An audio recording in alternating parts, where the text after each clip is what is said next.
Hello, hello, hello, beautiful people. Oh, this is terrible because it's backlit, isn't it? Um, if I move, I don't know. Let me. Oh, okay, no, it's actually not as bad as I thought. Okay, cool. Let's get straight into it because I know I'm a little bit late today. But thank you everybody who's already sent in their questions. I can already see some questions on the chat. I know some questions came in on my Instagram as well. So I'm definitely going to answer those. But yeah, let's just get straight into the questions, I guess. Let's do the ones on the chat that I can see first, just because it's easier for me to read from there. So for people who have not heard about this thing before, it's basically just a 30-minute Q&A that I do to help all aspiring lawyers. It's the easiest way for me to give back because I just don't have the capacity to answer every single question individually. So I try to get through as many questions as possible in this live. So I don't want to take up too much of your time. Let's get straight into it. First question. Please, can I have some advice on how to prepare for assessment centres? More specifically, how do you tie in commercial awareness with group tasks and avoid being overshadowed? Now, that's a couple of questions. Let's first look at how to prepare for assessment centres. I think there's a couple of things you should try and do. First of all, I can give generic advice, and then I think you should always try and tailor it to the specific firm. So obviously try and get as much information as you can about the assessment centre from grad recruitment if they'll give it to you. Obviously, I know sometimes they won't give it to you. So that's where you may be reaching out to recent trainees, recent back schemers who have been at the particular firm that you are going to have an AC at. Reach out to them to find out a little bit more like it. Obviously, they might not be able to tell you every single thing that's going to happen at the assessment centre just to keep it fair for everyone else, but they can give you a bit more of a flavour of what that particular firm is doing. So that is definitely something that you want to be doing, trying to figure out what exactly does that firm do in terms of their AC. In terms of general stuff, first thing I would say is on mindset. Just remember that for you to get to the AC stage, you are actually like worthy, you're good enough because they said yes to your application and they put you through to that stage, if that makes sense. And I think that's a really important point to think about and just have in the back of your mind, because I have a lot of people who kind of reach out to me, especially for ACs and for video interviews and all that sorts of stuff, very kind of panicky, very kind of worried, thinking that they need to start again from scratch in terms of all of the work that they need to be doing. But that's not the case, because you wouldn't have made it to AC if you weren't good. So bear that in the back of your mind in terms of your mentality and your mindset. Then in terms of practical tips, I think just be aware that normally the AC is looking solely at not assessment centers, solely at commercial awareness is what I was going to say. And then also you'll do it in a couple of different ways. So there's probably going to be some kind of written task. And for your written tasks, depends on what exactly the written task question is. But general advice I can give you is think about PESTLE. So make sure you're thinking about your political, your environmental, your sociological, your technological, your economic and your legal kind of factors, depending on what the question is. In terms of a structure, 4 steps that I generally tend to do that generally seems to work for all written questions: your general overview, your general summary. Don't assume that the person marking your work knows exactly what you're talking about. So do still give a general summary. Then you go in on a bit more of your specifics and you tie it into the markets as a whole and then also the legal market.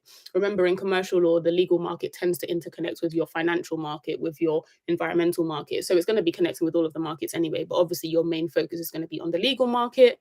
Then I would look at challenges, then I would look at opportunities for the firm. So that's my general structure that I can give you, but obviously I would need a specific question to be a bit more specific with that.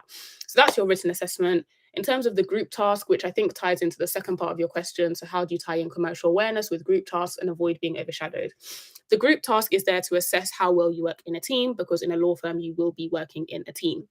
So I think just bear in mind that in a team, there are going to be different players, and that's fine. You don't need to be all of the players. That's probably the best way to not be overshadowed. Think about what your strength is and try and have a couple of different strengths, because there may be someone else who also has the same strength as you. So they may want to assume that role. So you need to be able to assume a different role, if that makes sense. You're going to need your person who is like very, very well organized. Like, I mean, extremely organized. I mean, they stick to time to the T. You need that person in the group task. Then you're going to need the person who like maybe is the idea generator. Now the ideas are probably going to come from the whole team anyway, but there is usually, you'll find in a group, one person who like just has that creativity on job, because that's just how their brain thinks. So you might be that person. You could definitely have a scribe, and the scribe is actually very important. Please don't think that that's a useless task, because at the end, when they tell you to feedback and you have nothing to say because no one has written anything down, you'll be wishing someone was the scribe. So that's also an important role to play as well. Then you've got the person who brings other people in. So maybe you can see that someone in the team is being very quiet. So you might just ask, oh, what do you think about this? That sort of thing. You can be that type of person. So I've already listed about 4 different types of people that can exist in the group. So you just then need to think about, okay, of those 4 or 5 different types of people that will exist in the group, which one do I fit best in? Which role do I want to play? Make sure that you understand all of the other roles though, because like I said, you might just have to change up roles because depending on who's in the group with you, you might find that different people assume different roles. So you just want to be aware of that. But I hope that answers that question. Moving on to the next one. So my second question is, how do you properly prepare for video interviews and how can you tell what the competency questions are going to be? Generally speaking, so first of all, I'm not recruitment. I don't work in recruitment. So, like, I can't necessarily give you gospel advice on the recruitment side of things. But what I can say is this: they don't reinvent the wheel. Law firms tend to ask the same types of competency questions over and over again.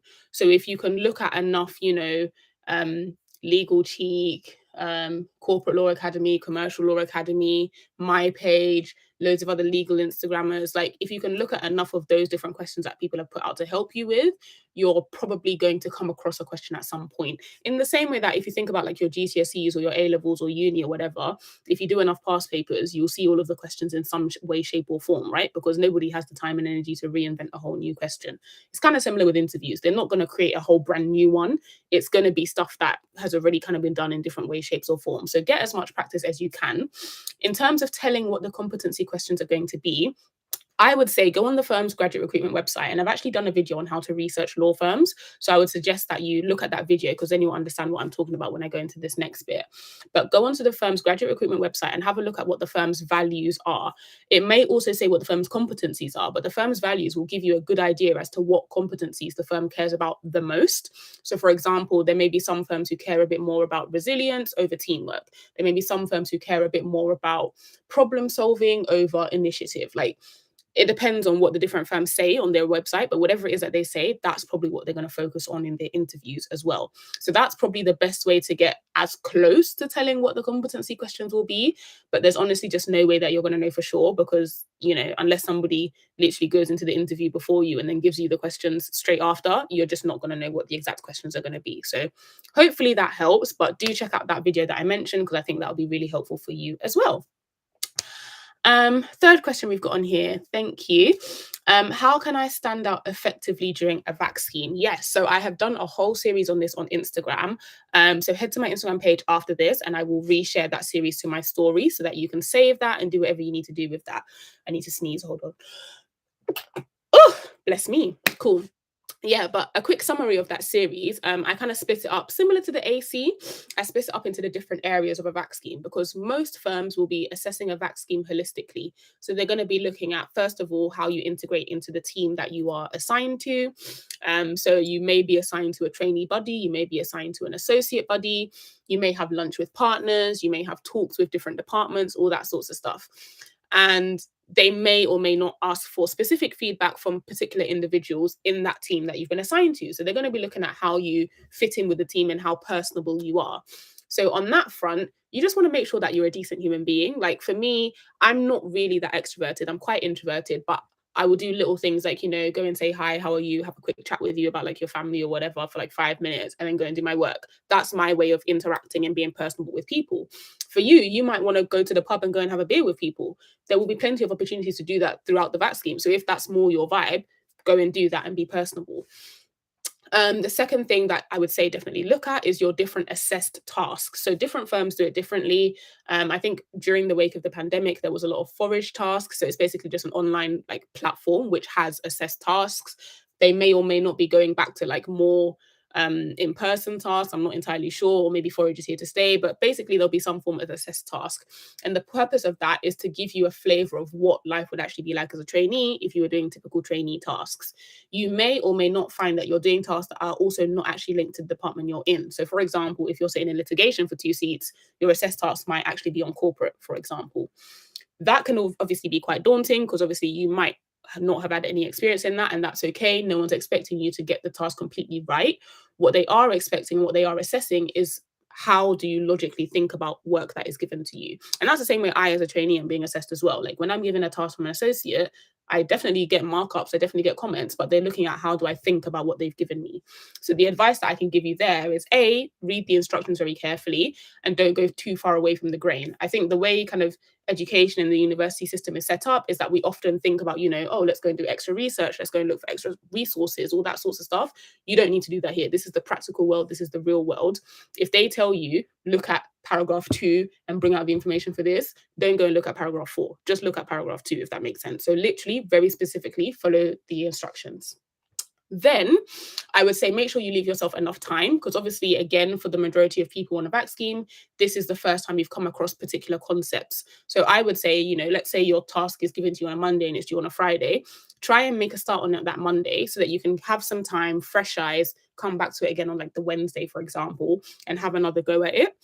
I would also say try and stick to the time that they give you. So they'll probably tell you this will take, 3 to 4 hours, for example, to do. Use that as a guider for how you should be going about things. So if you know a task should take you about 3 to 4 hours, you should probably spend about 1 to 2 hours doing your research and your understanding, 1 hour actually doing the task, and 1 hour proofreading, because you want to make sure that you are submitting something that is spelt correctly, the grammar is good, punctuation's good, all that kind of stuff, because you do still get assessed on that as well. And you don't want to lose easy marks on things like that.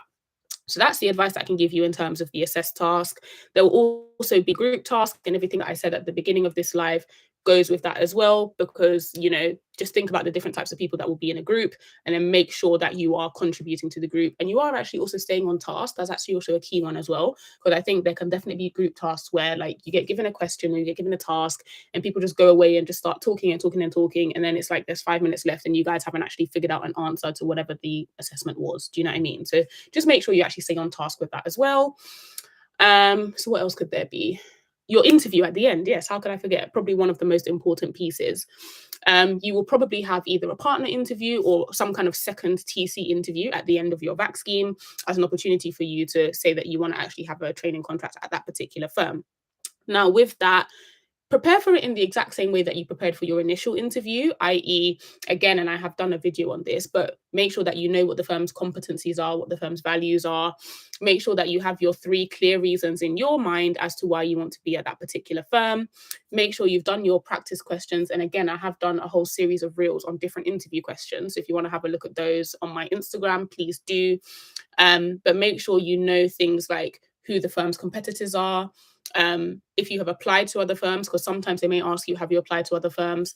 Make sure your reasoning for why you've applied to other firms makes sense. So to give you an example here, if you apply to like a really big international firm because you love global work, it doesn't then make sense for you to say that you've also applied to a regional firm as well, because why have you done that? I thought you loved global work. Do you get what I mean? So just make sure that everything you do kind of tallies up across the board and it all makes sense. Like I said, though, I will repost that little guide on my Instagram after this live. So please do go and check that out and save it if you haven't already. What you mentioned about being personable with others was really interesting. Thank you. How would you say one can be themselves during the scheme? Yeah, this is actually quite a hard one. And I actually have a real life example of this for myself. So I actually did 2 vacation schemes before I got my training contract. The first one I did, I personally didn't feel like I was being myself. Absolutely nothing to do with the firm, everything to do with me and just me not necessarily being comfortable in myself.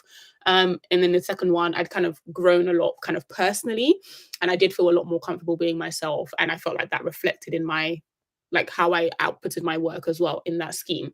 So I think this is not necessarily something that you should only focus on within the scheme itself. I think this is just general personal development that you should always be striving to improve and always be striving to work on. A couple of things that I personally do, I'm a woman of faith, so I got a lot more into my Bible, a lot more into who I am as a Christian. That really, really helped me.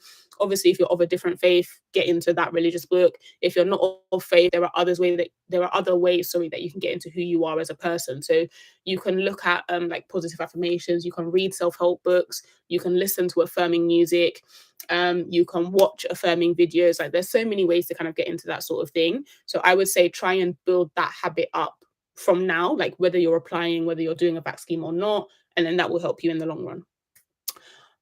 Would you recommend applying to a firm if you do not meet its minimum requirements, provided that graduate recruitment told you that they look at applications holistically? Yes, because it's a 50-50 chance, right? Like they're either going to say yes or no. And if you don't apply, they're only going to say no because you didn't apply. So I would just say yes, apply. The obvious caveat to that is that, when you do apply for things and you get a rejection, that can obviously be quite disheartening and that can then maybe impact your future applications. I do completely understand that. Also, there are some firms that if you apply once, that's it. You can't actually apply again. So do make sure you have a look out for those firms. And if maybe you don't want to take that risk, then have a think about that. Me personally, though, I would still apply. I would also ask, were there extenuating circumstances? If there were, then that's definitely not going to hold you back from kind of, applying, because everyone understands what extenuating circumstances were. So just write that down in your application and you should be fine. Also, if you have already asked graduate recruitment and they've told you that it's fine, then I would say go ahead, because I mean, if they said they're going to look at it, they're going to look at it, right? So that's my little 2 cents on that. But everyone's a little bit different in how they decide to do things.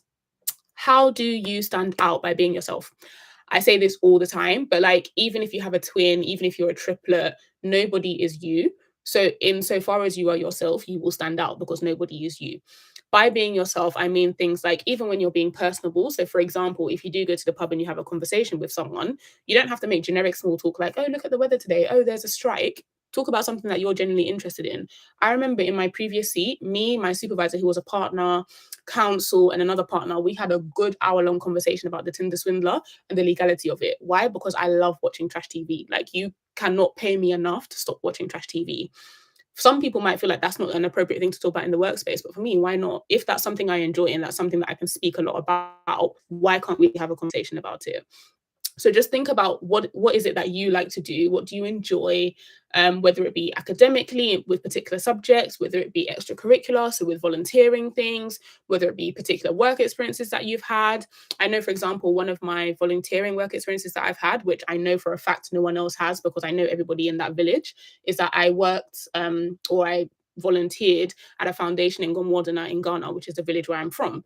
I can say that I know for a fact nobody else has done it because I know the foundation owner, the village is tiny, has like 40, 50 people, and I would know if anybody else has done it. So that's something that I always talk about because nobody else has done that. Do you know what I mean? So think about things like that. If I was graduating this year, what would my action plan be? Am I graduating without a job? So I'm graduating without a vac scheme, without a TC, I'm assuming. Like I'm graduating with a blank slate. I'll give you time to get back to that whilst I move to the Instagram questions, because there's quite a few questions there that I've got to go through as well. Also, drop more questions in the box. This is so nice and so intriguing. We've got about 15-ish minutes left, so I will definitely try and whiz through all of them. I hope I'm not speaking too fast, but please just rewatch this if you need to.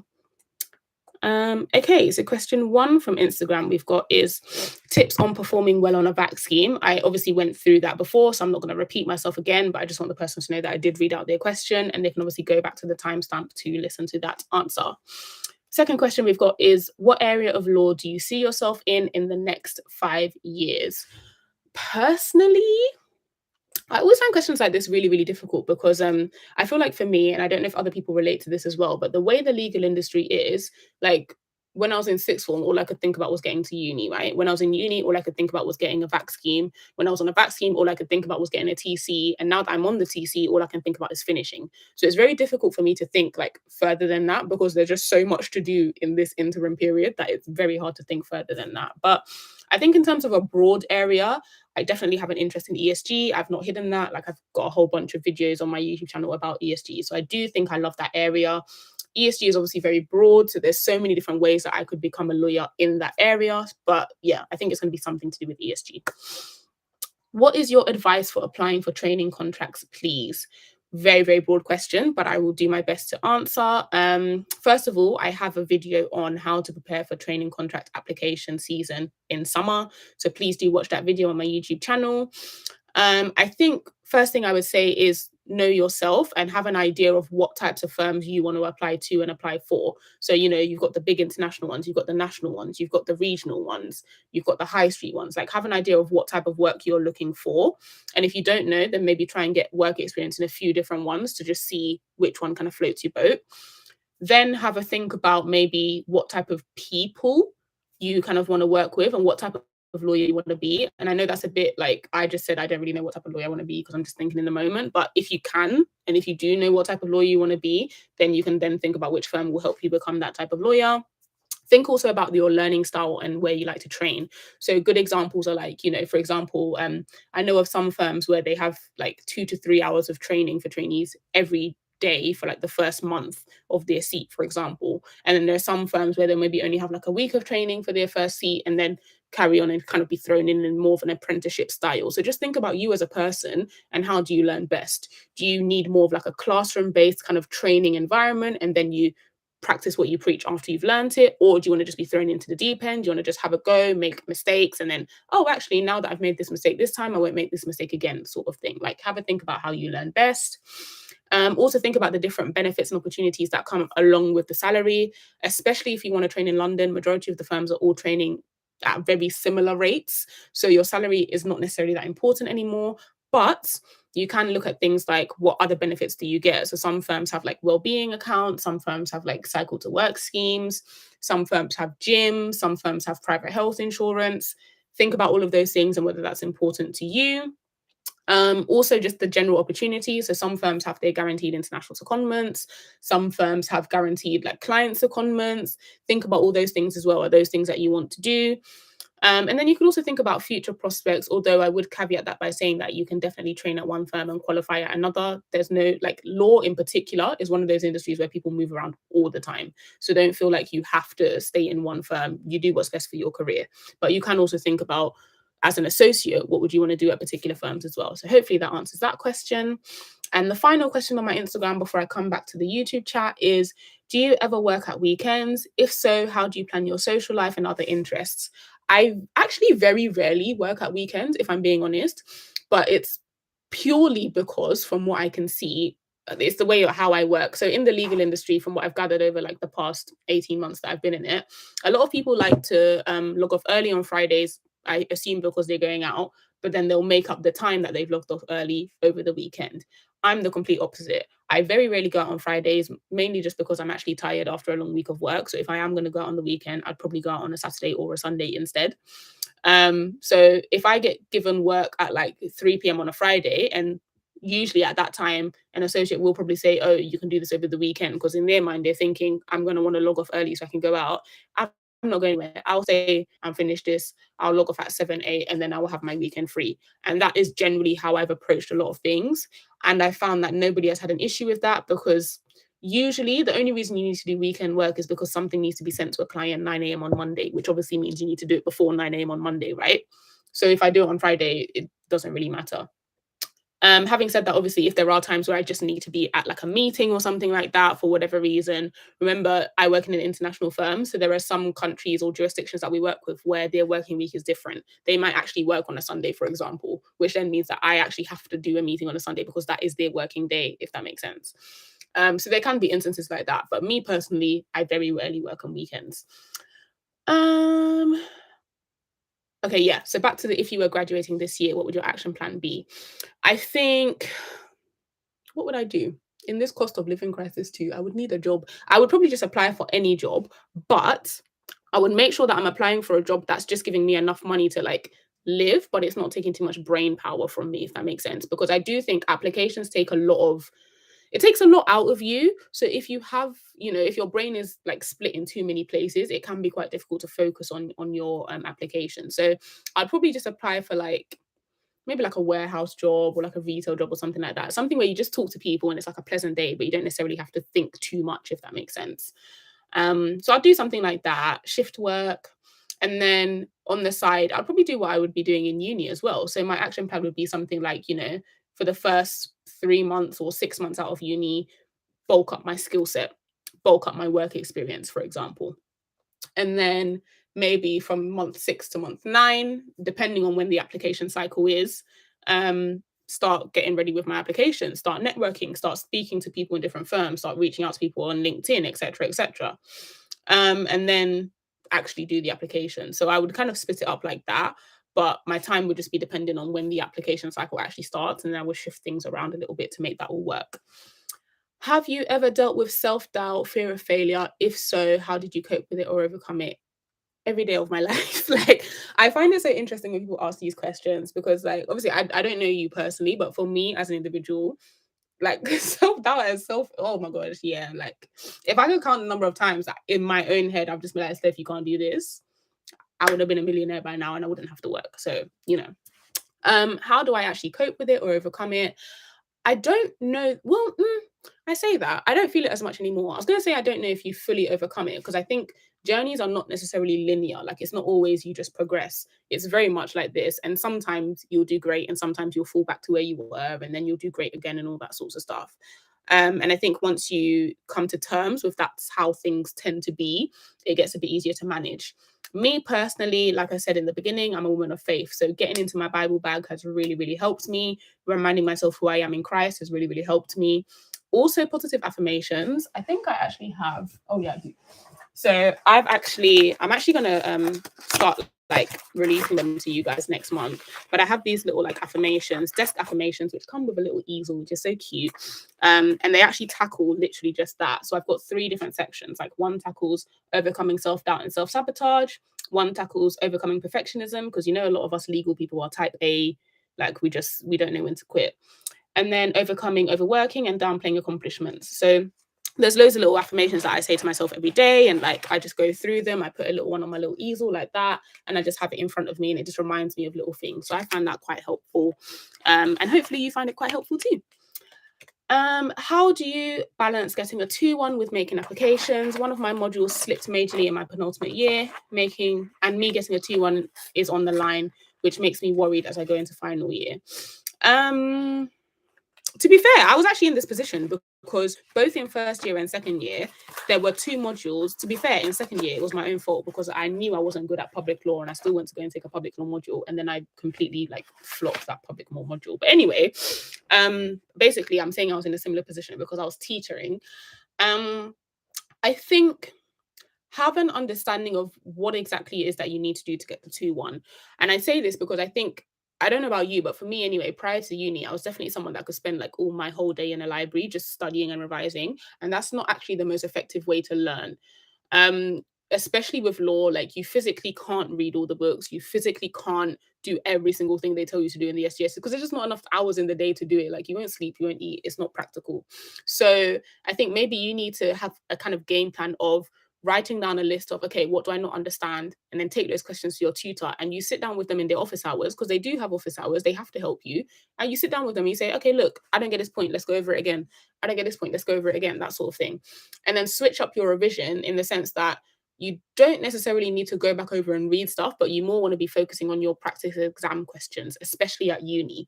Uni is meant to be a lot more practical. So have your problem questions, have your past papers, and be going through those. And again, if you reach a point that you don't understand, make a note of it and you take it to your tutor and you ask them, excuse me, I don't understand this point. I know we learned it in XYZ lecture, but I don't get it. Please, can we go over it again?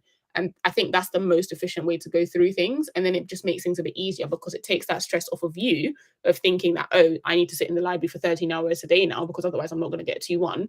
And then you kind of restore your balance a little bit. So I think hopefully that should help. The other thing that I would say is try and make a jump start on your applications. So whether it be you start all of your research now, and then that way, as soon as applications open in, I think they normally open like end of September, 1st of October, right? You can submit very early on, and then you can just focus the rest of the year on your actual academics. Do you get what I mean? So if you can try and do things that way as well, that also helps. Do you think you'll be able to handle your career if you plan to have children, etc.? I sure do hope so, because I do plan to have children. So yeah, I hope so. I think it does help to see people in the industry who are already doing that. So there are a few, to be fair, female partners in my firm who do have children. I'll be honest, I want quite a lot of children, so I don't know how plausible it's going to be with what I foresee for my life, but I would like to think that I can do anything that I put my mind to. So yeah, I think it is definitely possible.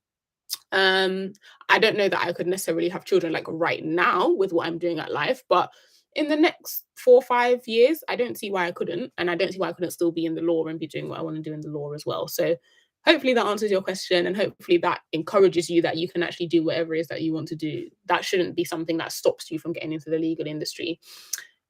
We've got about 2 minutes left, so if there are any last minute questions, throw them into the chat. Otherwise, I'm going to start wrapping up. Thank you everyone for joining the live. Thank you for all of your questions. This was really, really helpful for me as well. So I hope it was helpful for you. I will obviously be back again next month. It is usually meant to be on Sundays, but obviously, like I said on my Instagram, if you guys follow me on Instagram, I'm a bit busy tomorrow. That's why I had to do it today. But if anything changes with time, I will then obviously come and tell you like what's going. 2 questions that have come in, so let me answer those before I come off. May I ask what grade you achieved in your degree? You may. I got a 2-1. What's pushed you all these years? What's your motivation? What a good question.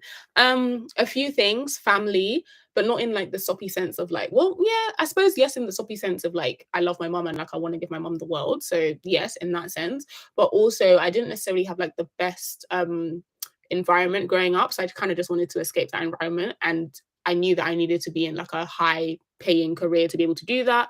And then I also actually just enjoyed the law. So that kind of just helped. And the two kind of married together. And then here I am today. And my motivation right now is the fact that it goes back to me just knowing who I am as a person. Like I don't define myself by my career. I don't define myself by my job. And I think that really, really helps.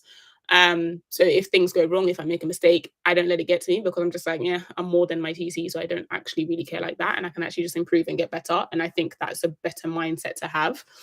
And I think also understanding that a job helps you like learn skills. You're not just there to do a job, if that makes sense. So those are my main motivations. How would you recommend final year students organize themselves to be application ready?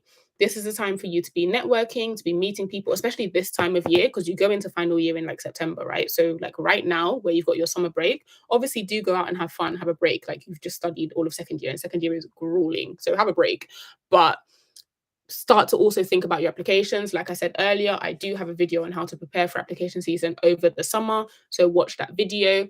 But essentially, you want to be doing your research early. You want to be trying to sort out your applications early enough so that as soon as the application deadlines open, you can submit straight away and then you can focus on final year. That would be the best piece of advice I could give you. And how old am I? I am 24.